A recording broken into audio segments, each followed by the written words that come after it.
Friends, today's movie recap is going to be full of shocking twists and mind-blowing mysteries. In today's story we'll see love, betrayal, obsession, and a supernatural secret that will leave you speechless. Our movie is Behind Her Eyes, Artsenling Arser E. The story follows Louise, a single mother who works as a secretary. One night she meets a charming stranger named David at a bar. They feel an instant connection and share a kiss. But the next day, Louise is shocked to discover that David is actually her new boss, and he's married. Bond feeling guilty but emotionally drawn to him, Louise begins a secret affair with David. Meanwhile, she meets Adele, David's beautiful but mysterious wife who strangely becomes her friend. As Louise gets closer to both of them, she realizes their marriage hides something dark and disturbing. Mendeley seems to know everything, where Louise goes, what she does, and even what she dreams about.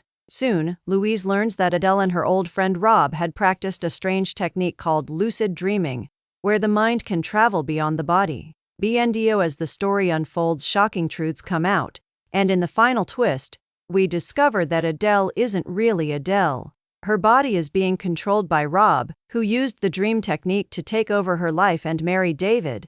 It's a story where nothing is what it seems, a deadly mix of love, lies, and the supernatural. So friends, get ready for betrayal, mystery, and a jaw-dropping twist. So friends, let's begin. Louise stands at her mirror, trying on outfits and examining her backside closely. Adam walks in, asking with childish curiosity if something's wrong with her rear since she's staring so much, but she reassures him everything's fine. When Laura knocks, Louise opens the door, then returns to choosing her outfit. She selects one, her expression tinged with slight dissatisfaction, and heads out for her date, leaving Adam with Laura. At the bar, she waits, checking her phone, when a text pings through. Her date's canceling. Some urgent matter. Disappointment hits fast, so she downs her drink and turns to leave, bumping into a stranger and spilling his glass all over him. He's calm about it, wiping at his shirt while she stumbles over apologies. She insists on buying him another drink to make up for it, and just when she's about to leave, they both blurt out at the same time. She appreciates the little chat before leaving, and he's about to start small talk. They end up sharing a table, talking about why they're there in the first place. He just moved to town and figured he'd grab a drink, while she admits she was stood up. The honesty flows, neither afraid to be a little vulnerable, and there's a spark neither of them tries to deny. Eventually, she stands to leave, but he walks her out. They're supposed to split off, yet they linger, staring too long, as if their souls are pulling at each other. The stare grows hotter until they finally kiss, deep and sudden, but he pulls back, flustered, muttering that he shouldn't be doing this. She just stares after him as he turns and walks away. Next day at work, she steps into the lobby and the receptionist fills her in. There's a new boss in town, and he came with a wife. She heads toward the meeting room, sneaks a glance, and freezes. It's him, the same man she kissed. As the meeting wraps and the executives file out, she ducks into the restroom and locks the door, hiding.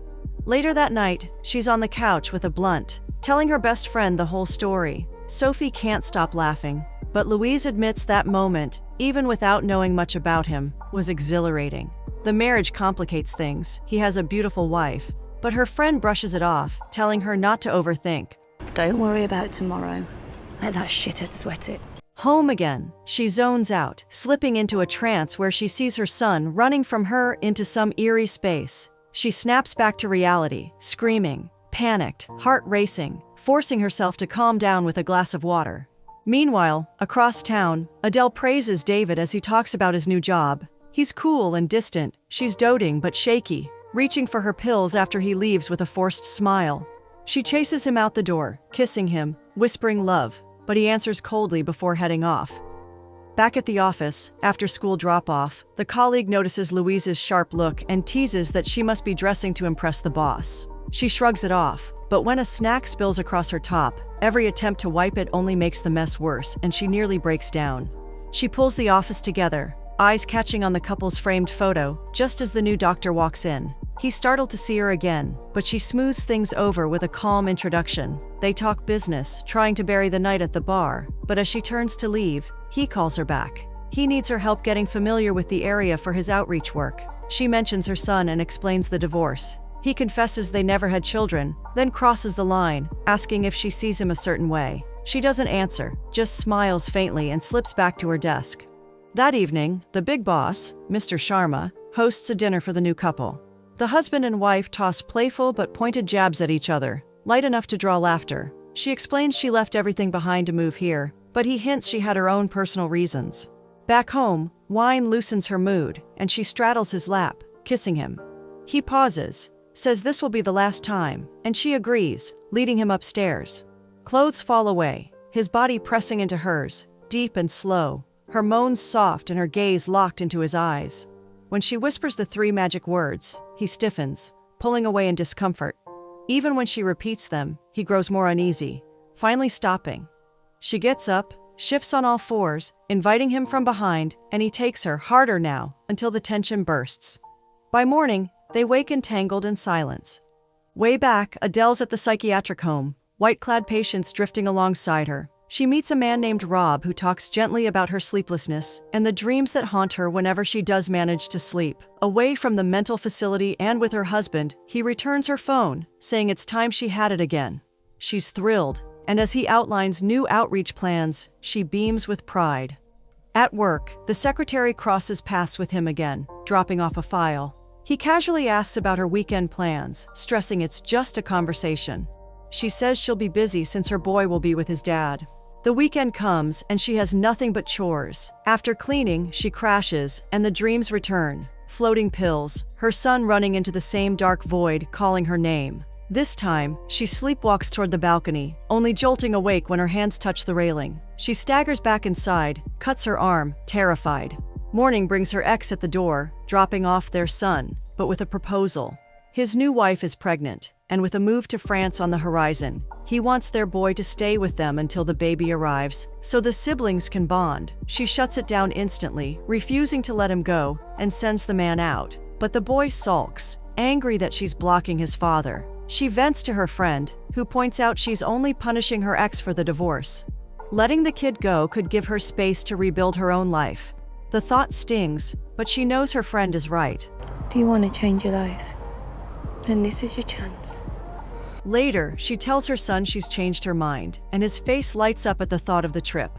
The husband leaves for work, his wife walking him to the gate, kissing him softly, promising her plans for the day. On the school run, the secretary bumps into the wife. Introductions are polite but awkward, and before she can slip away, the wife suggests grabbing coffee, maybe helping her settle in. She agrees, and the two walk side by side to the cafe. At the cafe, Adele asks what kind of boss her husband has been, and the secretary has only nice words for him. The wife talks about her life without a job due to being rich, then presses to know much more about her new friend, who reveals her single status and shares deeper details. Noticing a scar on her friend's arm, the wife asks, and the secretary replies that she sleepwalks and has nightmares, which interests her. When a call from the husband comes in, she answers, saying she's alone currently and will be home soon enough. The new friends exchange contacts, but before they leave, the wife suggests they keep their meeting to themselves, making sure her husband has no idea they met. The wife is home, painting on a wall with loud music playing in the background, and takes her medication capsule, but sends it down the sink. At the psychiatric facility, Rob is on top of a tree, where he and Adele laugh and have fun, until Marjorie comes looking for her to take a call from David. She leaves, and Marjorie warns Rob about his new friend, saying she loves her man but it vexes him, so he lashes out, calling her old and sex-starved, noting that he loves men instead, so whatever she thinks about them will never happen. Still at the facility, she's on the telephone with her husband, telling him about her activities and mentioning her new friend Rob, and when he asks if Rob won't be trouble, they both laugh at it, with her assuring him he has nothing to worry about. She says she loves him, but he drops the call. In the present day, David calls the home telephone to confirm if his wife is really home, as she mentioned earlier, and she picks up but quickly hangs up. He says he'll be home late due to meetings regarding his outreach, and she curiously asks what he thinks about those addicts he's trying to change, if he thinks they really want to change, adding that she thinks they like whatever they're into, but he doesn't take it lightly. She goes on to paint on the wall with heated passion, images of trees in a forest floating in her mind, and manages to achieve that, then heads to the basement to read a poem that serves as a guide for when she has some of her mental episodes. She's with her friend Rob at home, but this time, he raises a point of concern about why a young lady like herself has chosen to marry an older man, but she doesn't mind, revealing that what she has for her man is true and authentic. Rob hopes she doesn't get hurt in the process, saying how sad he'll be if it gets to that. David is home to his wife and her painting, but upon seeing it, the forest with trees, a scene of him looking down at a hole floods his mind, making him question why she's done this kind of art. With her confused for a bit, he walks out. On her way to work, Louise receives a text from the boss's wife about a meeting at the gym, but she ignores it. At work, she's told the boss is grumpy, but she doesn't see the big deal and enters his office to drop a file. Immediately, she receives her fair share of harsh treatment when he talks to her harshly and warns her to knock before entering, even though she claims she did knock. She slams the door a little harder as she steps out. Back at her desk, she conveniently replies to her friend that she'll avail herself and report to the gym. Anthony's parents bring him to meet the boss, but while they're being attended to by the secretary, the young man, who thinks he's fine and doesn't need to see a psychiatrist, is almost disruptive, raising his voice, prompting her to order him to be careful. Just then, the doctor walks in and makes him follow him into his office. They're done after a while, and as he returns to his office, he books another session for the young man and hopes the secretary doesn't take into account that the session lasted longer than was paid for, claiming it's his fault, and he'd rather not put the burden on Anthony. The secretary has another of her night terrors, but this time she's running deep into the eerie space until she stops.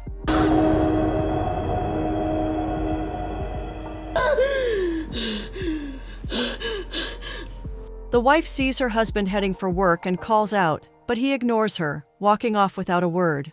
She heads to the secretary's place to pick her up, but before they leave, she takes a small tour around the house, claiming she really likes the place because it looks homely and gives off a happy feel. At the gym, the wife breaks her word not to laugh at her friend's unfit state, but they have fun, and she offers her a chance to join her at the gym whenever she's free. In the locker room, the secretary shares that her son's leaving soon, and she wants a full day with him, so the wife advises her to call in sick. She laughs at the advice, jokingly wondering why the wife would give such advice to her husband's staff. The wife, 28 years old and never shy to mention how rich they are, says she's been married to her husband since she was 18, saved by him from a fire incident that claimed her parents' lives, and since then, it's been just the two of them.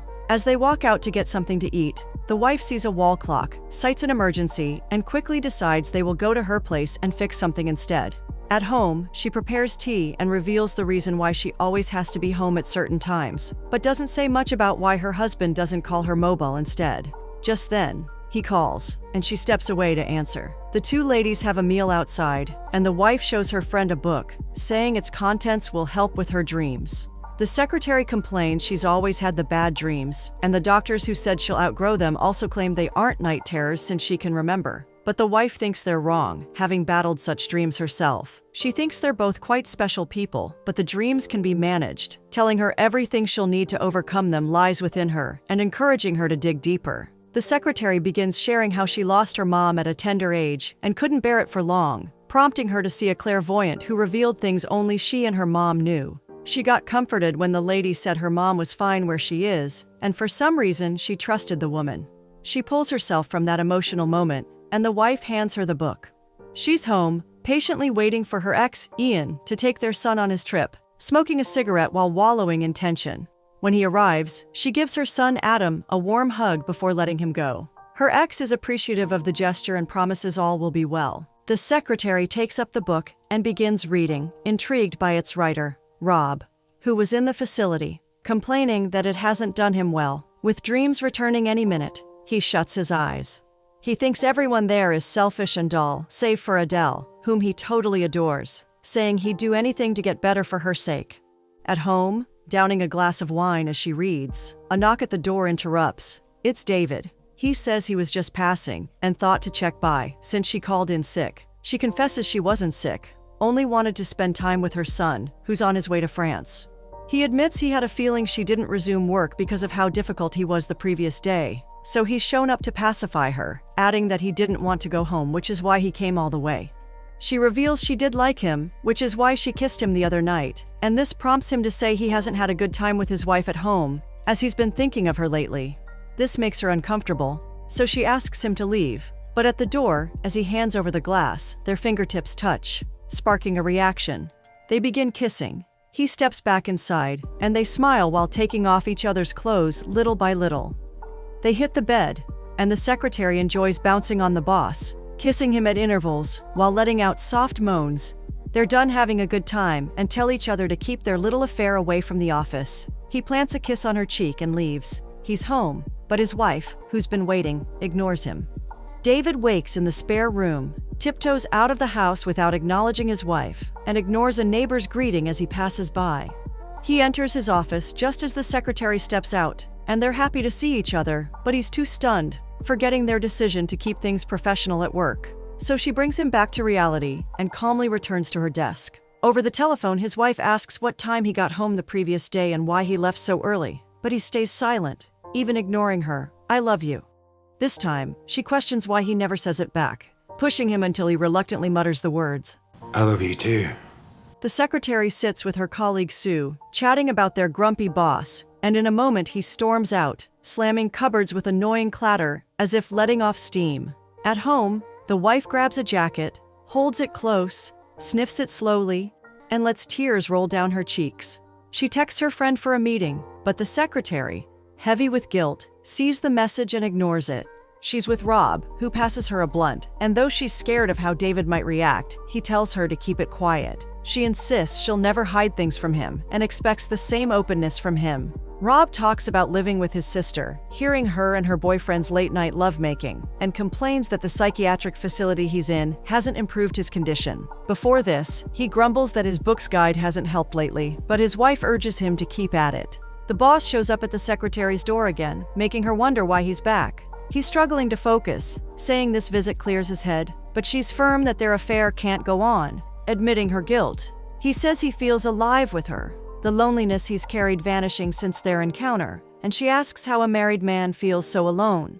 She shares that her ex-husband left her for another woman he didn't marry, then moved on to others, settling with a pregnant fiancé, and the boss wonders why she hasn't moved forward. She explains it's hard when men only want flings, nothing more. He calls her a light, wondering why any man wouldn't want her, but when she asks about his wife, he says she's shown once. Uncomfortable with his words and his slight jab at his wife, she politely asks him to leave. The wife, seething for some reason, slices a bell pepper with furious chops. Dinner's ready, so she sits at the dining table, waiting, but her husband walks in and heads upstairs. She calls him to join her, but he says he's not hungry.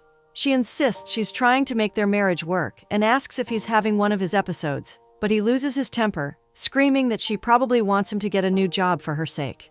She asks him not to yell, but he says nothing and leaves her alone with her feelings. At work, the boss calls the home telephone to check on his wife, who takes her time answering. The secretary, noticing the outgoing call from the office line, listens in. He brings up their fight from the previous night, then asks about her plans for the day, pressing to know exactly where she is. He urges her to prove she's okay, and to reach out if she needs help. She says she loves him, but he hangs up without a reply.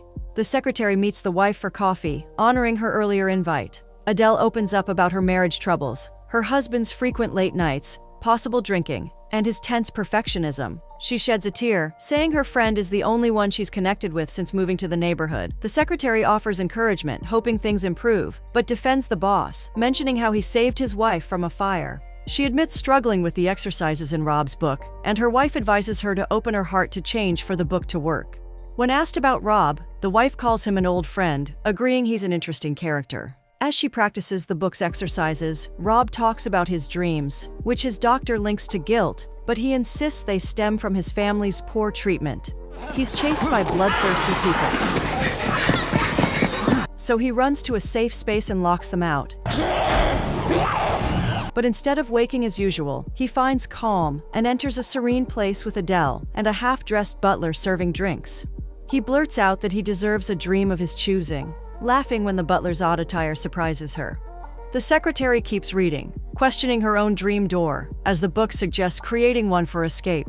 The boss comes home and hands his wife a bottle of medication to prevent a repeat of last night's outburst, but she refuses it multiple times. He insists, saying he's looking after her as she always wanted, so she swallows a capsule. But the moment he leaves, she rushes to the bathroom and vomits it out. As work winds down, the secretary hands files to David, but a figure startles her. Anthony, shouting abusive words and demanding the doctor. The boss steps out, calms him, and takes him outside for a talk. They return quickly, and he books another session for the young man, who apologizes for his behavior after the doctor prompts him. In the boss's office, sharing a glass of Macallan, he breaks down, insisting he's not a bad person. Her attempt to comfort him pulls them close, and they kiss, smiling. He gently lifts her onto the table, slips off her underwear, unzips his trousers, and slides inside her, their moans growing intense as they move back and forth together. At a club, the secretary tells her friend Sophie about her affair with the couple. She likes the wife's kindness, despite her loneliness, but wonders why the boss is cheating. She's happy with their fling, even if it lasts only until her son returns. But Sophie warns she'll get hurt and urges her to stop, and she agrees. You need to ditch them both, because someone's going to get hurt, and that is probably going to be you. Yeah. Yet she continues seeing the boss, meeting often for intense lovemaking, and spending time with his wife. The young man catches them laughing and holding hands, but keeps quiet. The boss comes home, ignores his wife, and heads straight to the spare room. After a night with David, who refuses to talk about the fire that scarred him, Louise sleeps alone and has a night terror, seeing the wife and boss burning in separate rooms, herself engulfed in flames too. She wakes, slapping herself in a panic attack. At the psychiatric facility, Rob teases Adele from a distance as she signs over family money to her husband. He's angry about her decision, but she's certain she'll stay with him forever and doesn't care. The wife wanders into a dangerous part of town, where a gang led by a woman gives her a black eye. She's home when her husband asks where she's been, but she insists she was at home all day. He storms out angry, and she yells that he keeps ignoring their failing marriage while fixing other people's lives. The secretary dreams again, but this time she's in a calm home. No eerie feelings or fire, just a pie on the table she digs into. David returns home, and his wife calls out his drinking, but he laughs it off. He says he doesn't want to keep looking after her, but she reminds him they can't separate, and he agrees. Louise dreams vividly, laughing with her son in a warm scene, and the boss calls out to them, as if they're one big family, but it shifts, and she's making love to him in her son's room, waking with a strange calm. Adele sits outside, eating with a swollen black eye, when her husband walks in with a medication capsule. He insists she swallow it, then checks under her tongue to ensure she hasn't hidden it. And when he leaves, she cries softly, tears tracing her bruised face.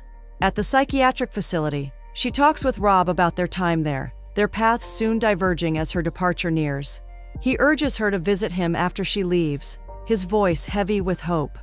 She's home when the young man, Anthony, knocks at the door, but she tells him it's not a good time and asks him to leave.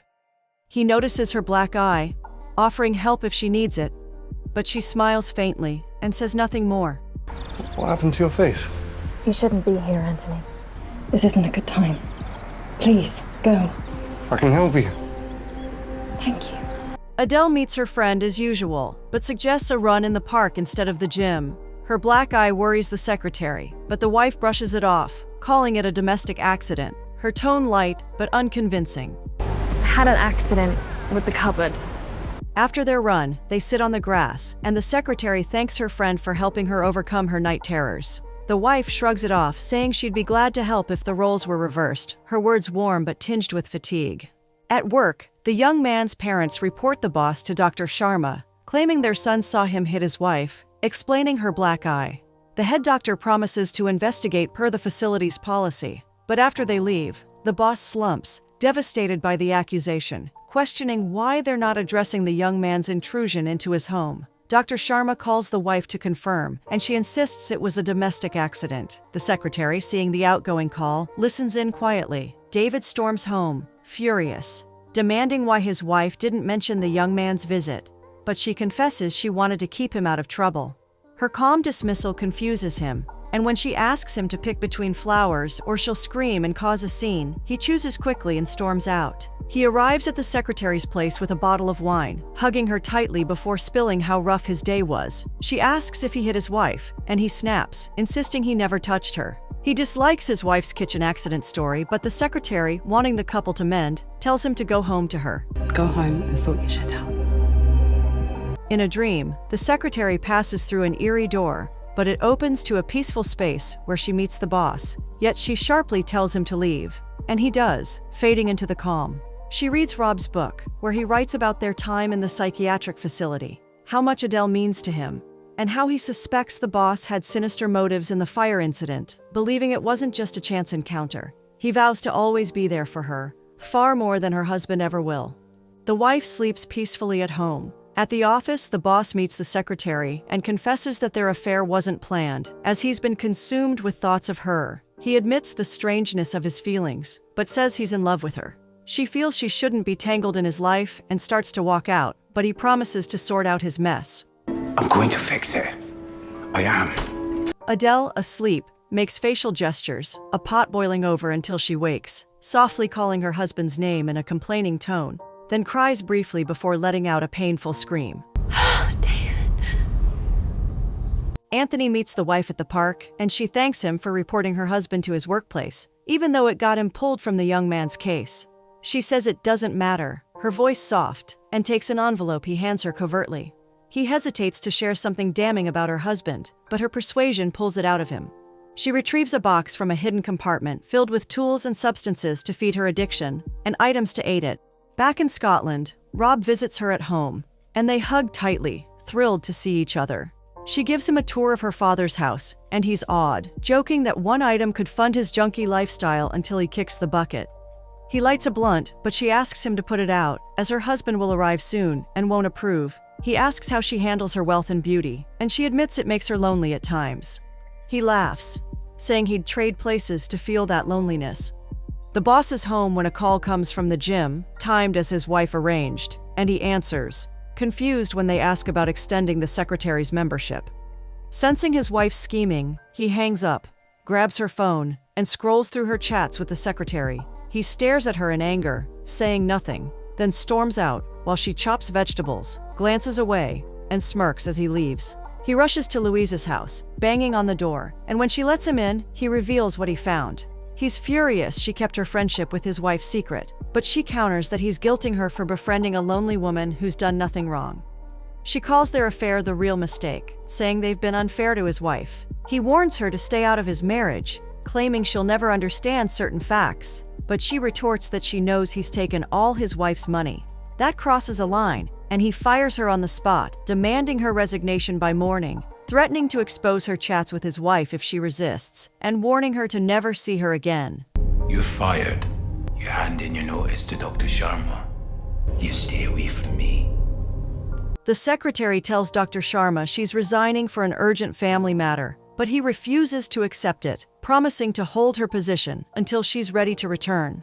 With the boss watching, he calls her a valuable asset and won't let her go easily. I'll give you a call in a month to see where you're at. You're too good, my dear. She storms out to clear her desk, and while her colleague Sue consoles her, the boss walks by, casually wishing her good luck. Rain pours, but the secretary visits the wife, finding her slouched unconscious in a chair. She breaks in, shouting her name, and the wife stirs, groggy and barely able to stand. She talks about the work incident, and nearly reveals the affair with her husband, but almost passes out. She shows the secretary bottles of medication her husband forces her to take, saying he thinks she's deeply unstable, but all she wants is his love again. She admits he cheated before they moved to start fresh, but nothing's improved. The secretary listens, holding back the truth. Adele and Rob visit the woods, peering into a dry well. She tells him she sometimes dreams of filling it with her tears. The boss comes home, asking his wife if she really didn't know who the secretary was. She claims she had no idea and urges him to move past it, promising to fix their marriage and restore what they had. You're sure you didn't know who Louise was? How could I? I'm gonna fix things, David. Rob lies in the well with a wristwatch that Adele claimed is for David by his side. Adele later pulls out her hidden box, carefully taking a syringe and injecting herself between her toes, substances sliding into her veins until her body drifts into a hazy, zombie-like state. To cover the evidence, she paints her toenails with polish, masking what she has just done with the glossy disguise of normalcy. Meanwhile, Adam is back home with his mother. The moment she sees him, Louise sweeps him into her arms, hugging him tightly and whispering how much she missed him, and the boy echoes the same, clinging to her before running inside. At the door, Ian hands Louise a bottle of wine, and she accepts with cheerful relief, thanking him before casually asking after his girlfriend. His smile makes it clear he is proud and a little surprised that she shows no resentment toward the woman. Later that day, mother and son head to the park. They toss a ball back and forth, and when they finally sit down to catch their breath, Adam turns to her with quiet seriousness, asking if she misses his father. She admits that yes, sometimes she does, but explains gently that life does not always unfold the way one hopes. One day, she says, he will understand why some relationships end, and though his little face tries to process her words, he nods as if filing them away for later. Do you miss Daddy? Sometimes. When you're older, you'll understand. Sophie drops by afterward to cheer her friend. They sit and talk through the situation. But Louise quickly notices a tone in her friend's voice, as if Sophie is saying, "I told you so," which irritates her. Sophie insists she only wants to be sure Louise has let go of David and Adele's drama, yet Louise confesses she hasn't. She feels Adele is too lonely, too in need of someone to lean on. Sophie protests that getting involved is dangerous, and the pushback snaps something in Louise. Anger flares, and she demands that Sophie leave her house immediately. Hurt but unwilling to argue further, Sophie gathers herself and walks out, crushed. The decision made, Louise takes a bold step. She sneaks into David's office, forces open a drawer, and steals Adele's file. Delivering it later, she admits she hasn't read its contents. Adele, suspicious but grateful, reminds her that David always twists things, painting her as unstable when she is not. Louise suggests she could help, take control of her own choices. The conversation drifts toward Rob. Adele insists everything circles back to him. Confused, Louise presses her, and so Adele leads her upstairs. On the wall is a drawing of the woods. She explains that they grew up there, yet David has refused to revisit or sell the property ever since. To her, the reason is simple: Rob's disappearance. She suspects David ended his life there out of jealousy, because she only wanted her brother and her husband to be close. Rob vanished without a trace, something entirely unlike him, convincing her David must have been involved. Back at home, Louise pores over the book and discovers more about the missing man. Even after being released from the psychiatric hospital, Rob kept himself, stealing money from his sister and fleeing to Adele, whom he called his escape from reality. Reading late into the night, Louise drifts off. In her dream, she finds herself lying on a chair in an open field, then walking through a door to see Adam asleep in a strange room, humming with a radiation-like energy. She jolts awake, heart pounding, and rushes to check on her boy. Picking up the book again, she notices a torn page and something clicks. She searches online for Robert and for his sister Alyssa, eventually landing on a phone number. Just as she is about to call, a knock interrupts, and the doctor himself, standing at her door. David demands the keys and the stolen files. He claims he only wants them back and warns it will be better for her to keep the break-in quiet. She returns the keys but holds onto the file until he raises the stakes, threatening to report her with CCTV footage. Though she tries to stand firm, she finally caves, admitting Adele has the file. Before leaving, he warns her once more: stay out of his marriage or she will regret it. I just want the keys. And the file you took. Is that a threat? You know what you forgot last night? There's a security camera outside the clinic. Stay away from us, Louise. That evening, Adele prepares a fine dinner, but David barely reacts. He questions why she continues with these pretenses, pressing her to explain how she always seems to know hidden things. You always know things. Irritated, Adele ignores his probing and continues eating. His patience snaps. Tired of this distorted version of his wife, he asks for a divorce. The word ignites her fury, and she warns him to be careful with what he says, but he repeats his wish. This woman, he says, is not the person he married. I want a divorce. Don't say things you don't mean. I mean it. Elsewhere, Adele and Rob lie side by side on separate beds, closing their eyes until their spirits lift free, drifting together into the woods before snapping back into their bodies with a jolt. Wide awake, Rob researches the strange phenomenon and reads aloud what he finds. Adele admits she has done it many times, even regretting one particular projection, the night her parents died in a fire, when she might have noticed the flames sooner if she had stayed grounded. She explains that she can project to any place she has already been, as long as she can picture it clearly. But David must never know. She makes Rob promise to keep their secret. Later, David returns home, and Adele rushes to greet him. They kiss passionately, reunited, while Rob lingers awkwardly in the corner. Introductions follow, and when David offers his hand, Rob can barely meet his eyes, stammering, utterly struck. Back in her own apartment, Louise struggles with dialing Alyssa's number. When she finally connects and asks about Rob, Alyssa sighs heavily. Her brother never recovered after leaving the institution, she says. He disappeared a decade ago, no trace since. She suspects he is deceased and urges Louise not to drag herself into the mess, insisting Rob is not worth the trouble. Still restless, Louise begins piecing facts together. Adele's words, David's evasions, the hints of fire, the warnings. She concludes David was involved in Rob's disappearance and writes a letter to the officer who handled the old case, detailing her suspicions and accusing the man of murder. That night, after reading to her son until both drift sleep, Louise dreams again of the mysterious door. This time, as she crosses the threshold, she realizes she is not merely dreaming. Her spirit has slipped free. Her energy floats into Laura's apartment, where she sees the sitter laughing and eating. Back in reality, Adam shakes her limp body, terrified when she does not wake. Only when her spirit rushes back does her body jolt to life. To confirm, she goes to Laura's apartment in person. Every detail is exactly as she saw it in the vision. Returning to her flat, everything snaps into place. Adele's odd trances, the moments she collapsed only to jolt awake, the way she always seemed to know things she could not possibly know. All the threads align, and fury burns through Louise as she realizes she has been entangled in a setup orchestrated by Adele all along. With her mind shrouded in misery, Louise travels to Brighton to speak with Marianne about David and Adele. Marianne resists, unwilling to discuss the couple, but Louise pleads, insisting that it is important for her to know. I have nothing to say about them. Please. Reluctantly, Marianne begins to talk. She recalls how David often came to her coffee shop. At first, their conversations were simple, but his sad demeanor always betrayed his otherwise likable nature.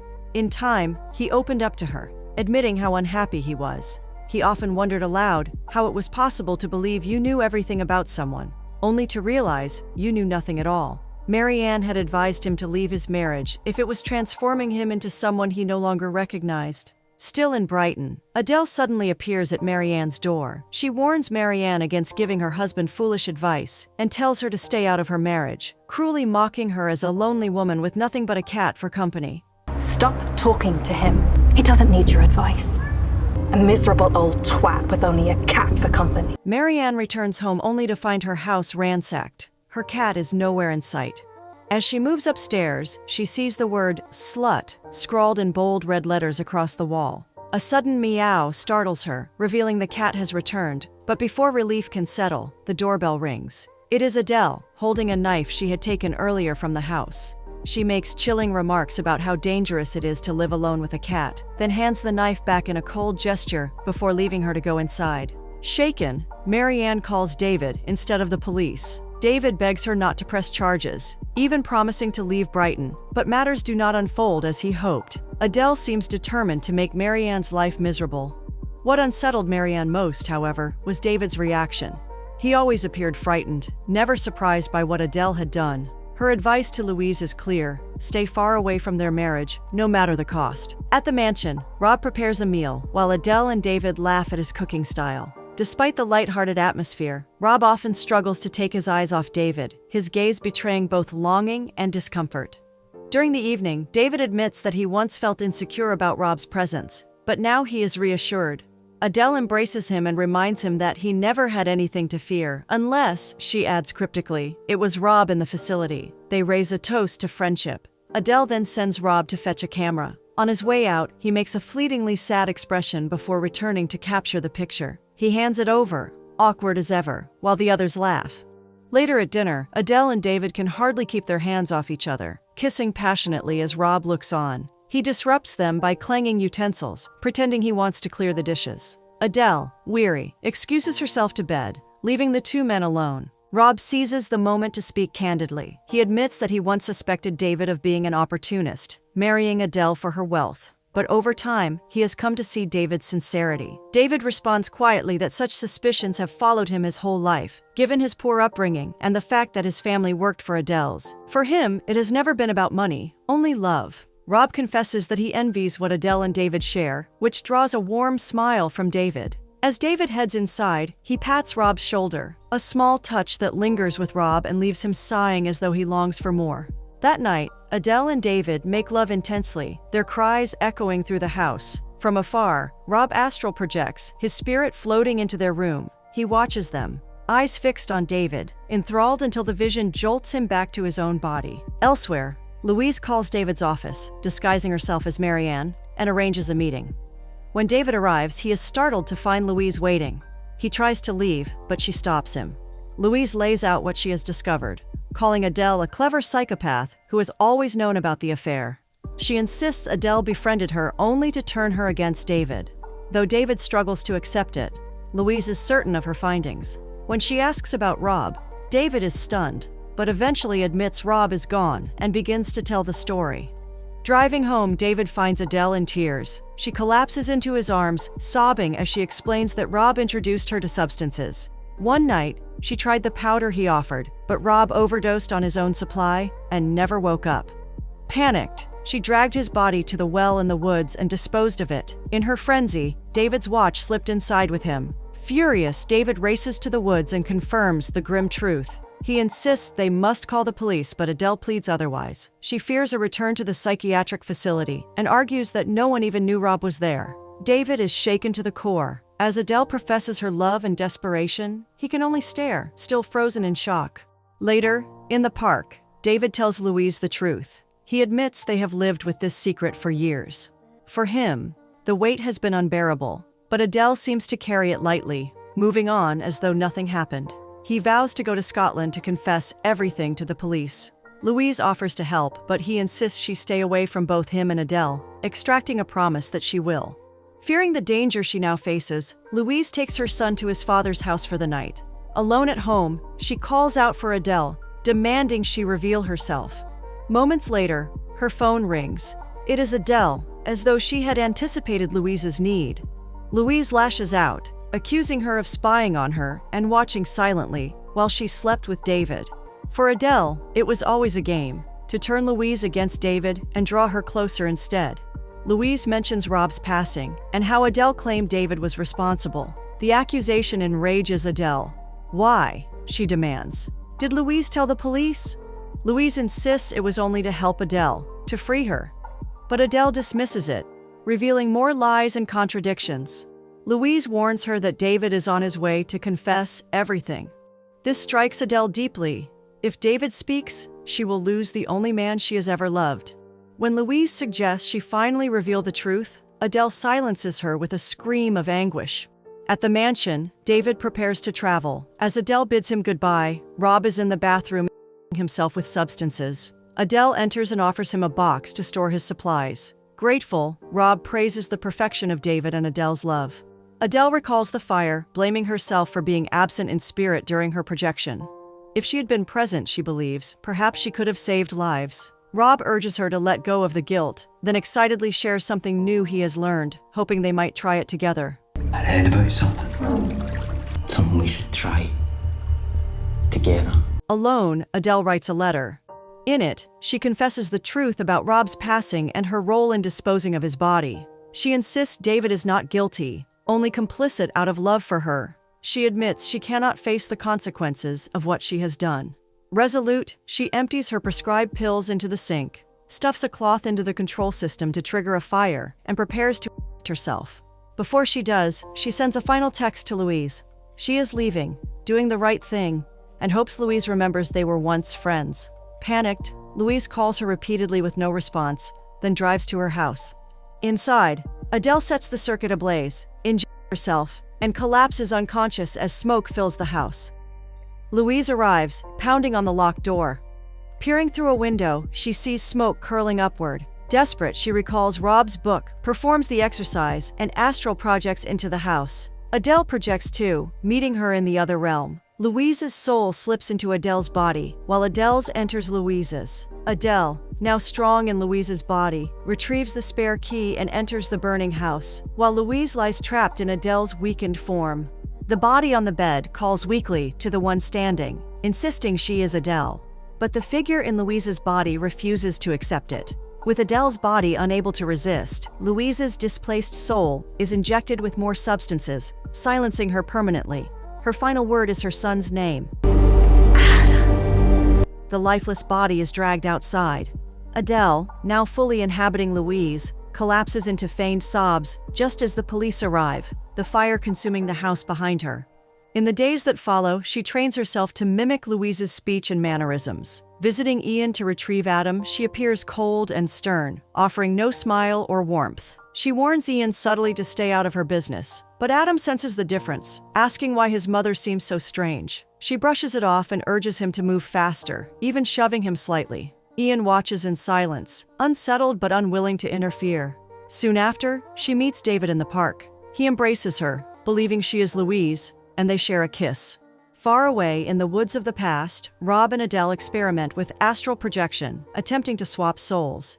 The exchange succeeds, but Adele, trapped in Rob's frail body, panics. She begs him to switch back, but Rob, now inside Adele's healthy body, refuses. Realizing too late her mistake in teaching him the practice, she watches helplessly as Rob injects the body she now inhabits, overdosing it and casting it into the well. In the present, David marries the woman he believes is Louise. They proclaim their love openly, then prepare to move to Scotland, the place Rob once dreamed of living.